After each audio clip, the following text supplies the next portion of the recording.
अंबेडकर के दुश्मन 1, 2 और 3 जो वीडियो हैं वो बहुत ज्यादा चर्चा का विषय बनी हुई हैं।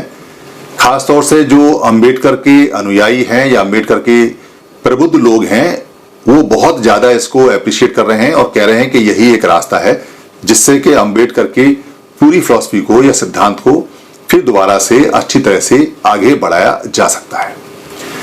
फेसबुक पर एक टिप्पणी आई, उन्होंने कहा कि आपने जो ये पत्रिका इतनी सारी निकलती हैं उनके बारे में तो एक शब्द भी नहीं कहा। तो मेरे संज्ञान में आया क्योंकि ये विषय मेरे से बहुत पहले मुझे याद था। वो विषय इसलिए मुझे याद था क्योंकि मैंने बहुत सारे लेखक संघ देखे हैं, यानी लेखकों के अलग अलग संघ हैं। एक शहर के अंदर भी 3-3 लेखक के संघ हैं और उनके अलग अलग साहित्य सम्मेलन होते हैं।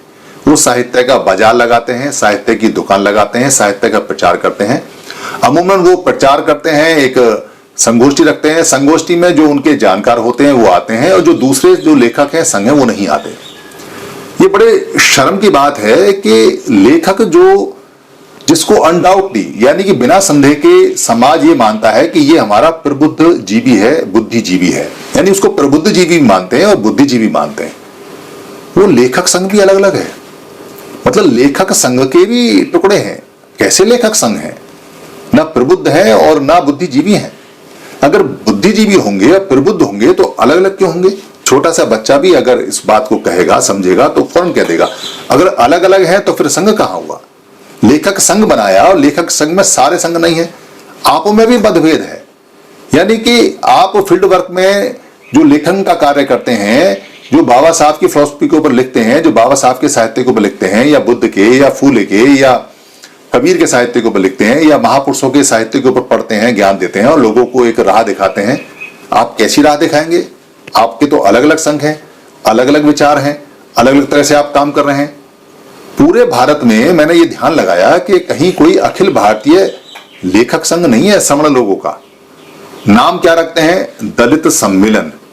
जब आप पहले ही आपने ये एक्सेप्ट कर लिया, ये मान लिया, इसको अंगीकार कर लिया, ये आपने अपने अंदर उतार लिया, हम तो दलित हैं और दलित लेखक हैं, तो आपका लेखन और सामग्री जो भी पड़ेगा वो दलित की दृष्टि से पड़ेगा।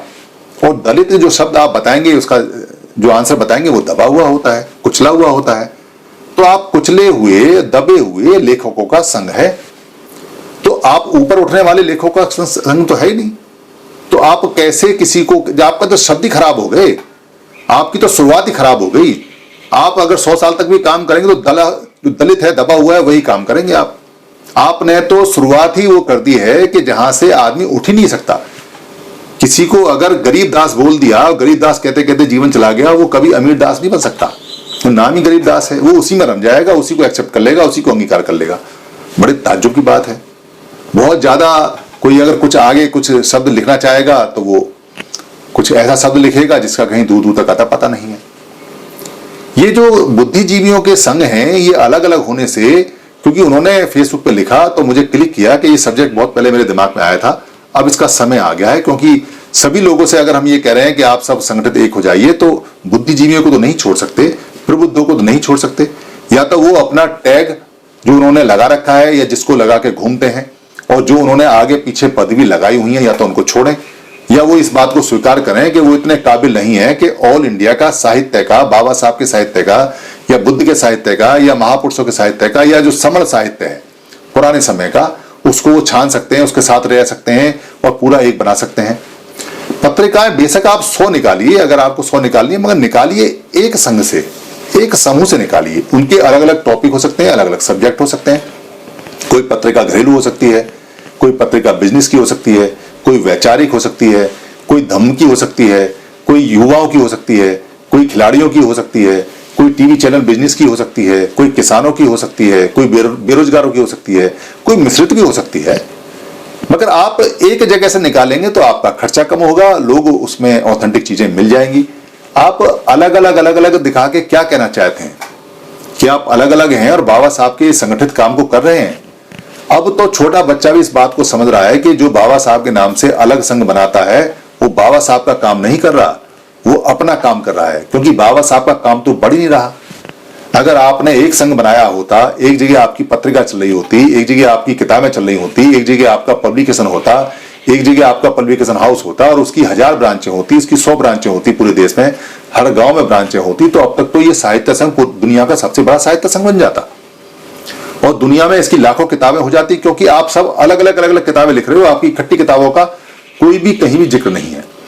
तब अगर आप सारा साहित्य सारा संघ एक बनाते तो आपका होता टाइटल कि हमारी किताब नंबर 13,519, हमारी किताब नंबर 21,723, हमारी किताब नंबर 35,525। तो एक दुनिया का सबसे विशाल साहित्य आप बहुजन साहित्य या समर साहित्य दे पाते और लोगों को फक्र होता, लोग उसको देख के पढ़ते और कहते कि देखो बाबा साहब ने जो शुरुआत की थी उसके बाद उनके अनुयायियों ने, उनके बेटों ने इस विरासत को कितना बढ़ा दिया। बाबा साहब ने अपनी किताबें रखने के लिए एक भवन बनवाया था और इस जो अखिल भारतीय लेखक संघ है उसकी किताबें रखने के लिए तो पूरी हमें एक मॉल बनवाना पड़ रहा है, 3 मॉल बनवाने पड़ रहे हैं, क्योंकि किताबें इतनी ज्यादा हो गई हैं। पढ़ने वाले भी बहुत तेजी से पढ़ते और बच्चों को आप सिखा भी सकते थे और बहुत सारे लोगों को लेखक भी बना सकते थे। और अभी तो आप टूटे हुए हैं, टुकड़े टुकड़े खेल रहे हैं, संगठन खेल रहे हैं, संघ खेल रहे हैं, तो आपका कोई बड़ा प्लेटफॉर्म भी नहीं है, इसलिए आपकी रिकॉग्निशन भी ज्यादा नहीं है और होगी भी नहीं, क्योंकि जिनसे आप अपनी रिकॉग्निशन मानते हैं, जिनसे आप अपनी मान्यता मांगते हैं, वो तो आपको कभी मान्यता देंगे नहीं, आपको मानेंगे नहीं। क्योंकि अगर उन्होंने आपको लेखक मान लिया, आपको राइटर मान लिया या आपको साहित्य संघ का कोई अच्छा व्यक्ति मान लिया या साहित्यकार मान लिया, तो वो तो जीरो हो जाएंगे, इसलिए वो मर जाएंगे, मगर आपको साहित्य संघ का या लेखक का कोई बड़ी उपाधि और पदवी नहीं देने वाले। और अगर मिलेगी भी तो तब मिलेगी जब आप अच्छी तरह से उनके तलवे चाट लेंगे, उनको यकीन हो जाएगा कि इसने मेरे तलवे इतने चाटे हैं कि अब मजबूरी में मुझे इसको कुछ देना पड़ेगा वरना मेरे तलवे ही खराब हो जाएंगे, तब जाके आपको कुछ मिल सकता है। और उसके कोई मायने नहीं है, क्योंकि काम हमें बाबा साहब के साहित्य को आगे बढ़ाना है।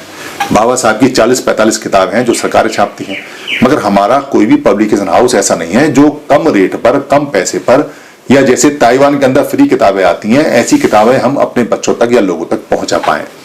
लेखक बहुत होंगे और ये ऐसे के ऐसे ही मर जाएंगे, इन्हें कोई पूछने वाला नहीं है। ये अपनी किताबों को अपने ही सर पे ढोते हुए बांटते फिरेंगे, अपने थैले में अपनी किताबें रख लेते हैं और दो चार बांटते रहते हैं, लोगों से कहते रहते हैं कि मुझे रिकॉग्नाइज करो कि मैं लेखक हूं, देखो ये मैंने लिखा, देखो मैंने ये लिखा। ये हालत कुत्ते से भी ज्यादा बदतर है। लेखक को बहुत अच्छी पोजीशन में होना चाहिए, क्योंकि वो प्रबुद्ध होता है, बुद्धिजीवी होता है। बिना लेखक अखिल भारतीय लेखक संघ के उसकी स्थिति ऐसी ही रहेगी। बहुत सारे लोग मैं भारत में जानता हूं जिनको क्या खे के भी नहीं आता, मगर उनके बड़े बड़े संघ हैं और बड़े संघों के उनके बड़े नाम हैं और जबरदस्ती उनका नाम ऊपर चलता है। जबकि हमारे इतने काबिल लोग हैं, इतने कमाल के लोग हैं जो ब्लॉग भी लिखते हैं, जो आगे पोस्ट भी लिखते हैं, जो किताबें छापते हैं, उनको रिकॉग्निशन नहीं मिल पाती, सिर्फ इस छोटी सी बात के लिए कि वो अलग अलग हैं। तो बराए मेहरबानी के जितना जल्दी हो सके, क्योंकि आप तो बुद्धिजीवी हैं और प्रबुद्ध भी हैं, तो आप अपने बुद्धिजीवी होने का, प्रबुद्ध होने का एग्जाम्पल दीजिए समाज को और तुरंत आप एक अखिल भारतीय संघ बना लीजिए, समर समाज का संघ, समर साहित्य का संघ। धन्यवाद।